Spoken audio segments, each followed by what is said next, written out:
You're listening to The Intellectual Investor, episode number 138, US and China, in the Foothills of Cold War, updated, written by Vitaliy and read by Elliot. To read this article online, or to listen to more episodes, visit investor.fm. To learn more about Vitaliy's investing firm, IMA, go to imausa.com. US and China, in the Foothills of Cold War. Updated. Update October 2021. This article is even more relevant today than when I wrote it. It seems that the movement of the geopolitical tectonic plates has only become more pronounced. A year ago, my Cold War observation seemed a bit ahead of its time. Today, it is on everyone's mind. Note how Russia and US tensions have taken a back seat to tensions between the Western world and China. This became even more apparent when Australia cancelled its submarine deal with France to buy its diesel submarines and choose to go with US nuclear submarines. The US submarines came with US strategic and military cooperation. Australia is not worried about Russia. Its number one geopolitical threat is China. China is going through significant changes. I have conflicting thoughts on what is going on there. On one hand, it seems that China is playing chess while the US is playing tic-tac-toe. It has been more strategic in its decision-making. It suddenly gobbled up Hong Kong. It is slowly expanding its Belt and Road Initiative, indebting countries that lie in its way.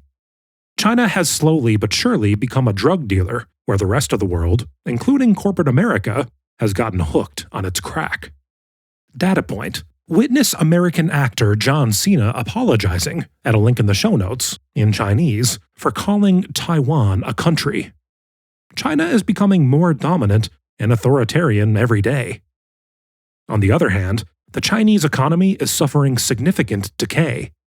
The collapse of Evergrande, one of China's largest property developers, with $300 billion in liabilities, including unfinished cities of apartments, is unlikely to be a one-off issue, but is symptomatic of one of the largest bubbles in modern history. China has been delaying the bursting of the bubble to avoid social unrest. It has been doing it for so long that folks like yours truly got bored writing about it. But all Ponzi schemes end in tears, and so will this one. In addition, China has a demographic problem. A rapidly aging workforce that has resulted from the one-child policy. Even though it has canceled the policy, China's low birth rate has not budged. October 2020. Over the last 6 months, we have skewed our portfolio more towards defense companies. We have done this intentionally. The world appears less safe today than at any time since the Berlin Wall came down.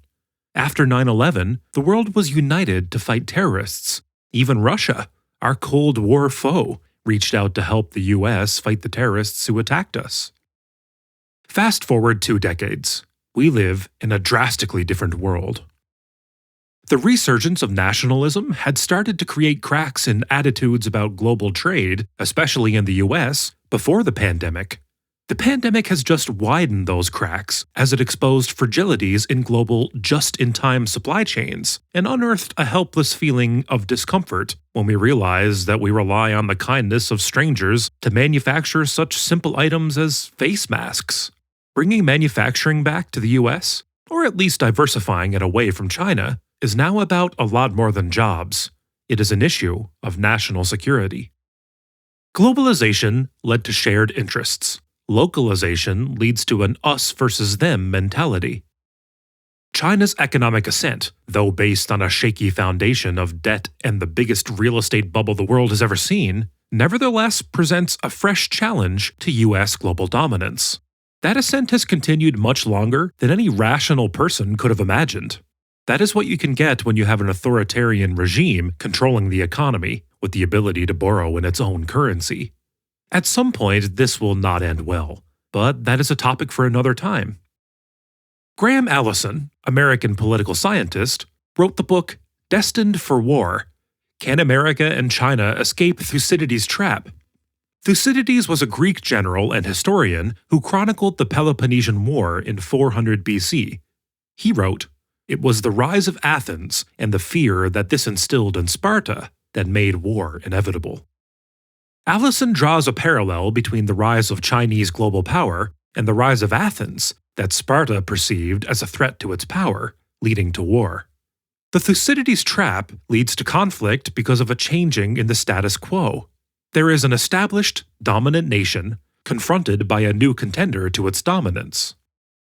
The dominant nation got used to spreading its values and writing the rules for the rest of the world. The contender believes it can write its own rules and doesn't need to follow by the rules of the old has-been power. The dominant nation perceives this change as a threat.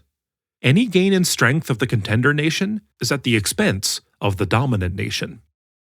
The US, maybe naively, thought that as China developed, an infusion of market-based economics would lead to democratization of the country and an inevitable embrace of Western values. However, the opposite happened.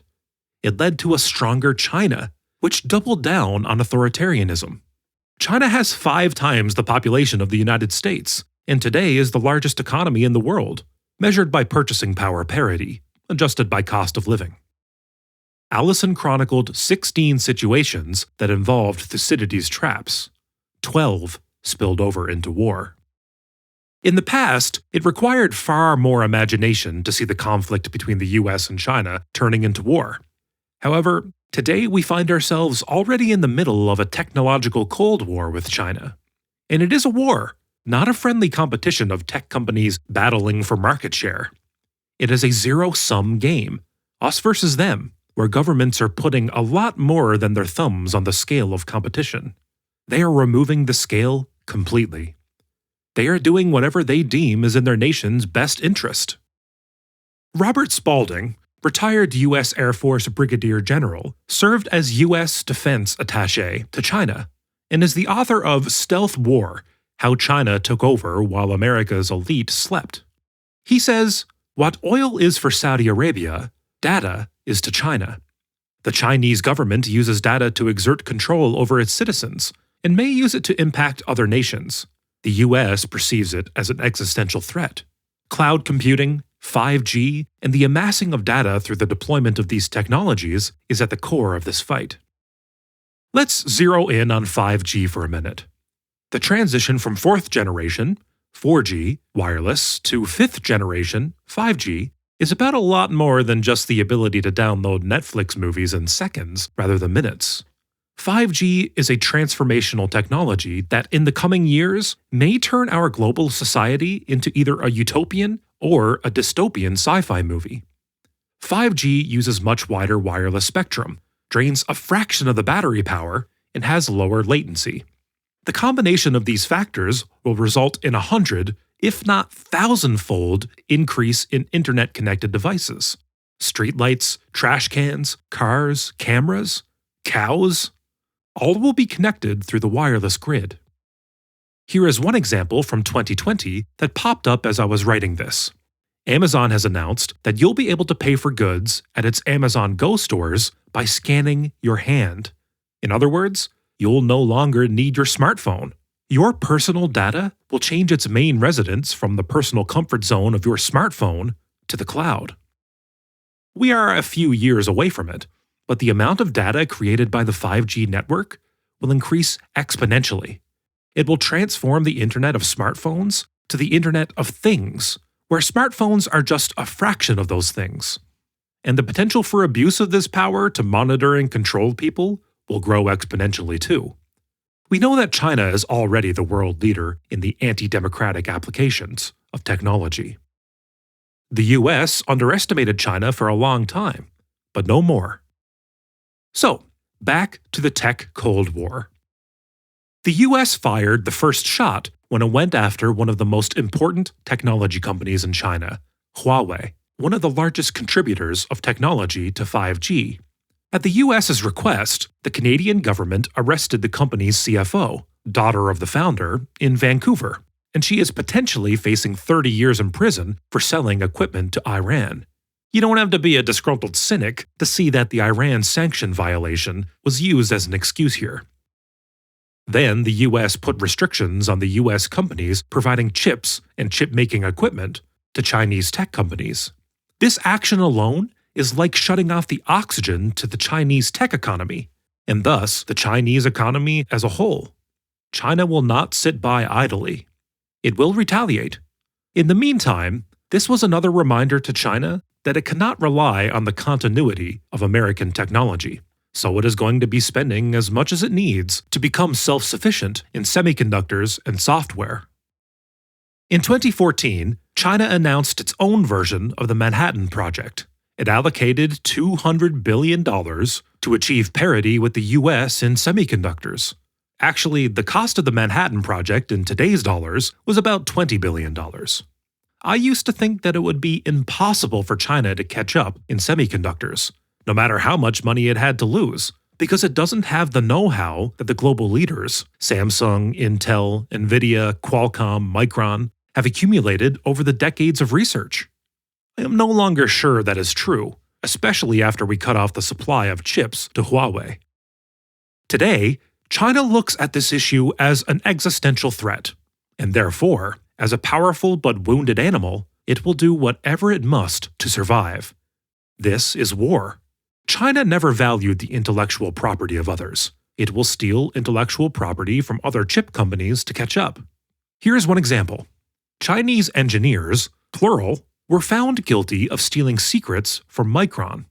This is not good news for American tech companies that have gotten used to exporting to China, the understatement of the century.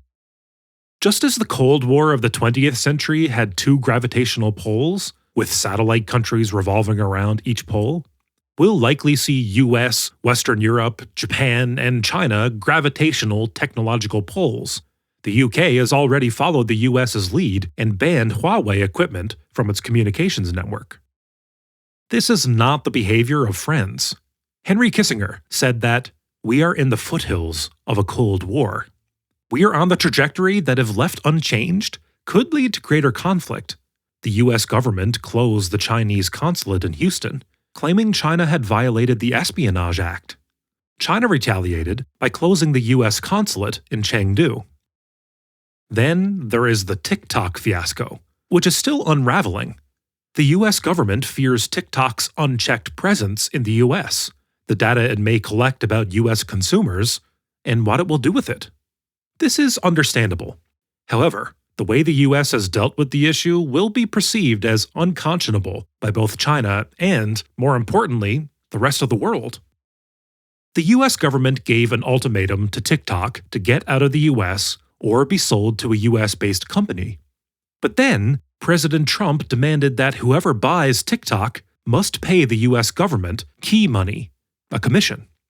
In other words, since this key money will lower TikTok's purchase price, TikTok is basically paying the US government for, I'm not sure what.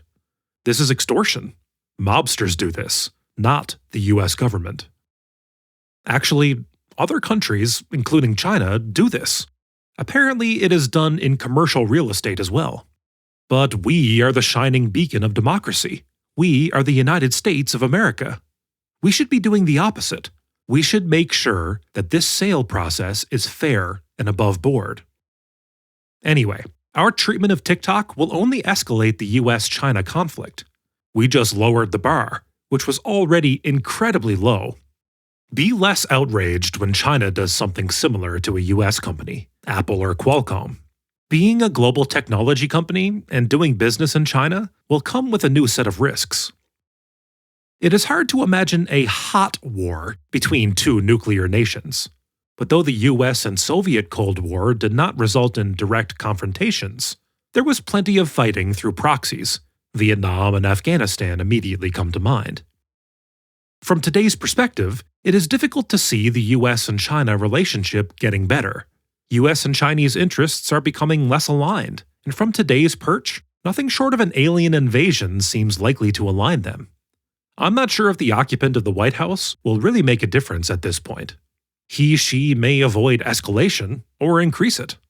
JFK's genius during the Cuban Missile Crisis was that though he listened to his advisors, he did not let the crisis escalate into a war by making a lot of what might have seemed to be small, incremental decisions that independently were relatively benign, but that taken together would have led irreversibly to a nuclear shooting war.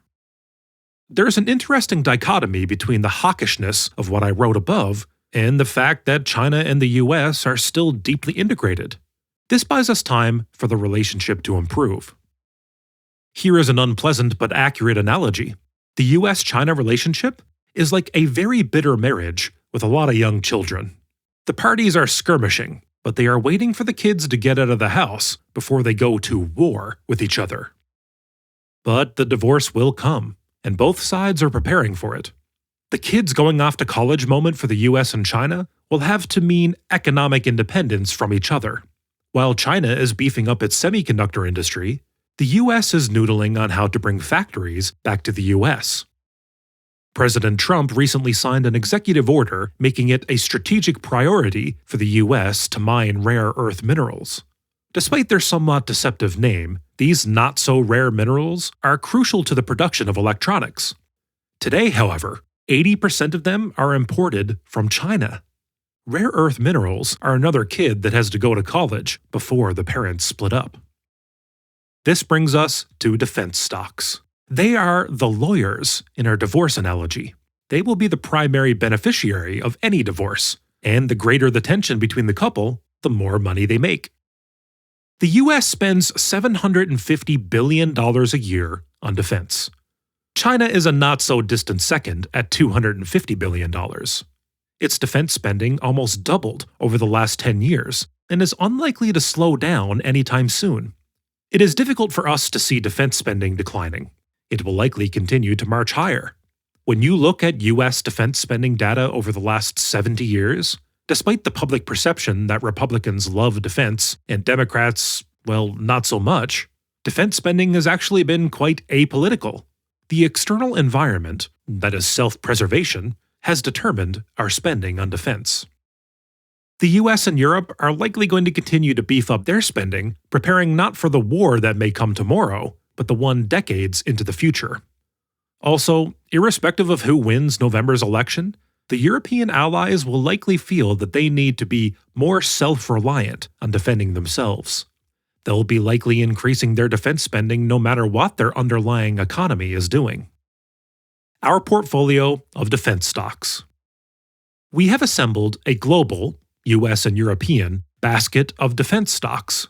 They have less sex appeal than the internet-connected bike or the latest software-as-a-service darling, but we believe the virus provided us an opportunity to pick up these companies on the cheap. We were offered a welcome asymmetry of outcome. These companies are so cheap that we should make money with them if the China-US relationship normalizes. If, God forbid, tensions escalate, they'll skyrocket. We are not hoping for that scenario, but we're preparing for it.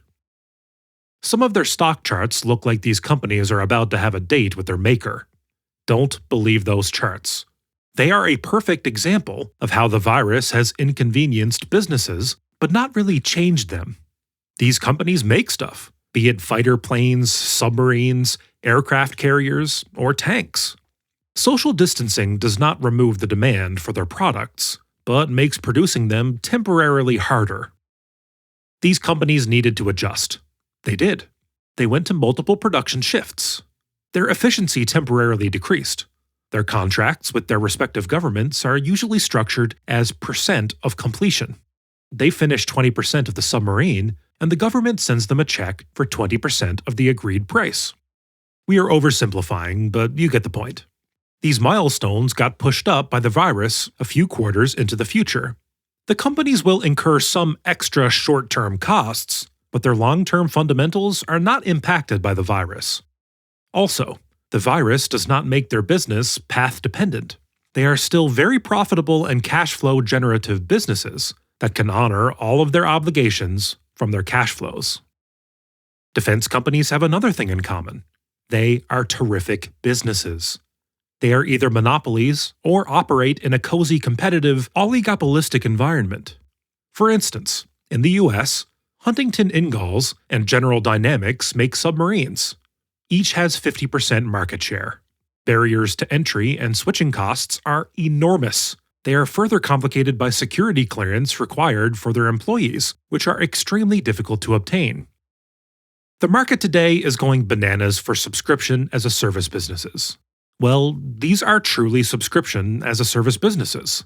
They are building, servicing, and upgrading aircraft carriers, ships, submarines, planes, and training armed forces for a customer whose check will never bounce. In addition to that, they have long-term contracts, and thus revenue flows till the end of time. These businesses have a good return on capital, very stable margins, and usually very conservative balance sheets. And finally, today, because they got inconvenienced by the virus, we are buying them at bargain basement valuations. Additional thoughts, October 2021. Since I wrote this article, we opportunistically increased our exposure to defense companies. EU countries are waking up to the reality that the US has become a more inward-looking ally, and they are likely going to be increasing their defense spending. The UK has already boosted its defense spending by 10% in 2020. I shared our thoughts on defense companies at a link in the show notes. And one more thing. I am not a journalist or reporter. I am an investor who thinks through writing. This and other investment articles are just my thinking at the point they were written. However, investment research is not static. It is fluid. New information comes our way, and we continue to do research, which may lead us to tweak and modify assumptions, and thus change our minds. We are long-term investors and often hold stocks for years. But as luck may or may not have it, by the time you read this article, we may have already sold the stock. I may or may not write about this company ever again. Think of this and other articles as learning and thinking frameworks, but they are not investment recommendations. The bottom line is this. If this article piques your interest in the company I've mentioned, great. This should be the beginning, not the end, of your research. Thank you for listening. This and other investment articles by Vitaliy Katzenelson are based on value investing principles that were first brought down from the mountain by Benjamin Graham and later were popularized by Warren Buffett. To learn more about these principles, visit investor.fm and listen to the first episode of this podcast, titled The 6 Commandments of Value Investing. To learn more about how Vitaliy's investment firm uses these principles to create low-risk, long-term oriented portfolios, visit imausa.com. Enjoy life and prosper.